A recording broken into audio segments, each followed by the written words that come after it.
What if this game was made by someone with an unhealthy Five Nights at Freddy's addiction?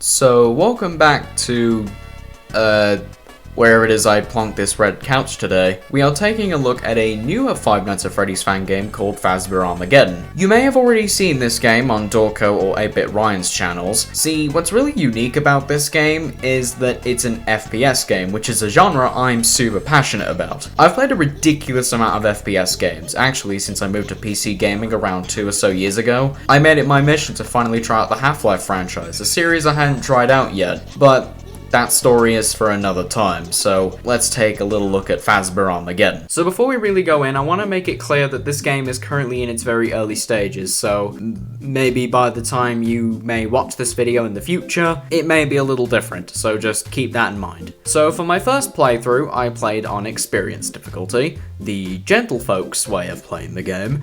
The game gives us the basic mechanics. You have a health bar and, well, if it hits 0, you die, you know?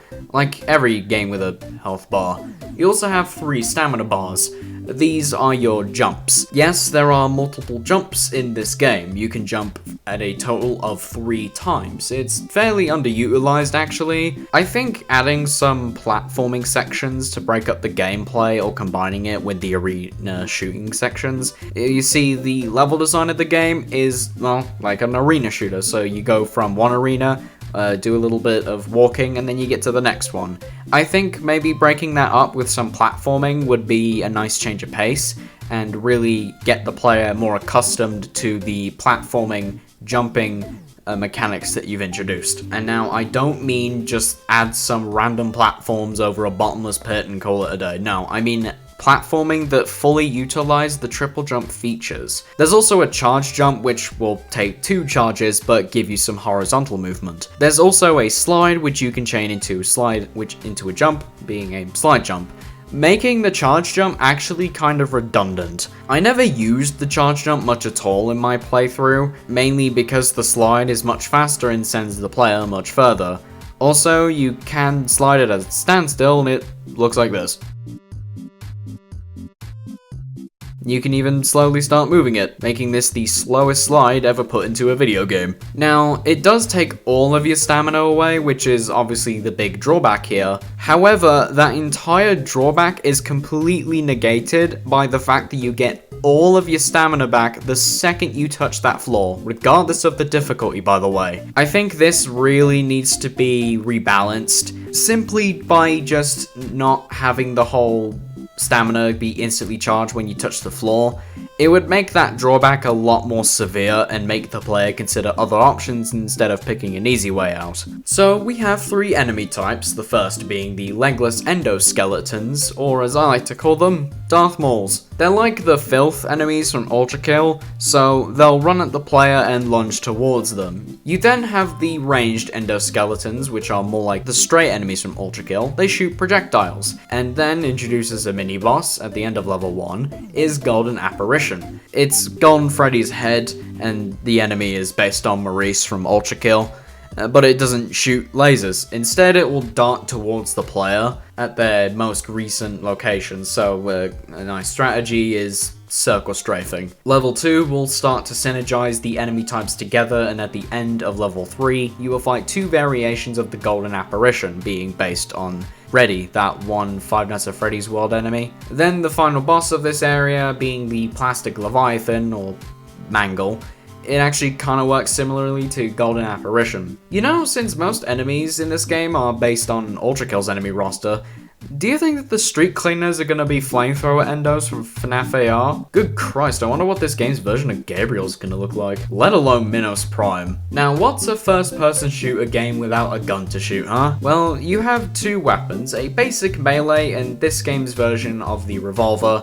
I don't really know what it's called, so I'm just gonna call it the revolver. So the revolver has 2 firing modes, a simple one with a quick cooldown and a rapid fire with a longer cooldown. You can insta-kill the Darth Mauls and stray endos by simply headshotting them. Golden Apparition isn't headshottable, despite the fact he's all ahead, really.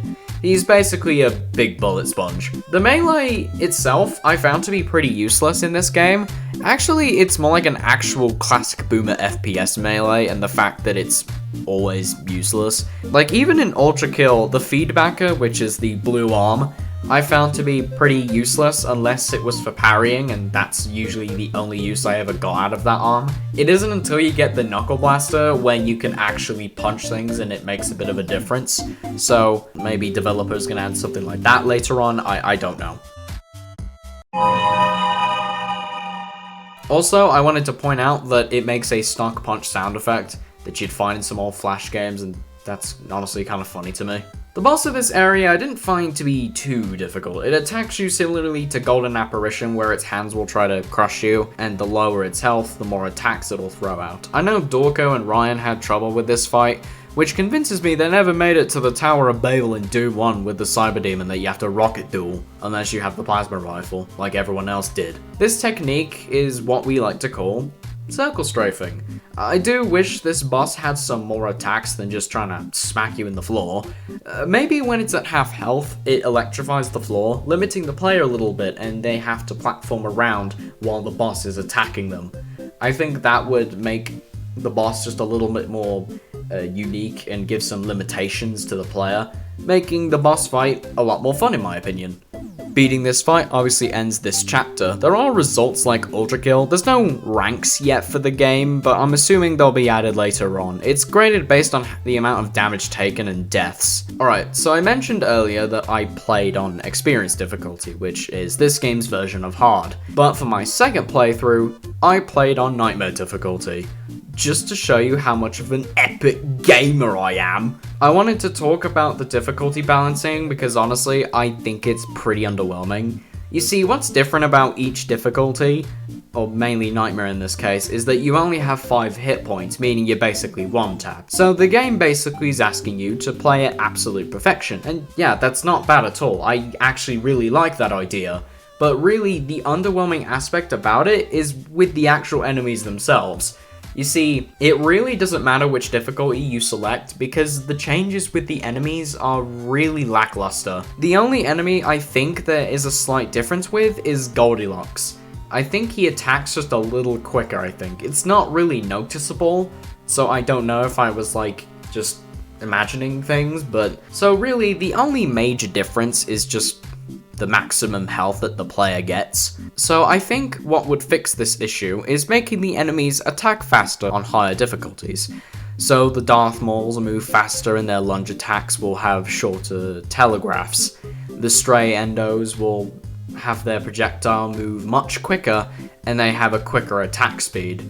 The Golden Maurice should be able to go into an enraged state, so in Ultrakill, if you play on violent difficulty, and only violent difficulty, Maurice will turn red when he's at a small percentage of his health, and he will become enraged, making him attack much quicker. So I think in this sense, Golden Maurice should turn into Red Bear when he's at lower health, making him attack a little quicker.